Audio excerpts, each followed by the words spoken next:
Kağıcan'a gittim oraleti muzlu. Muzlu kalmadıysa getir karpuzlu.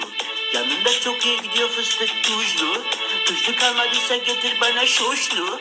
Tepedeki kızın ismi Şuşu. Oldu senin aşkından gözlerim şaşı. Köpeğin oldun artık gel bana kuçu kuçu. Oraleti muzlu.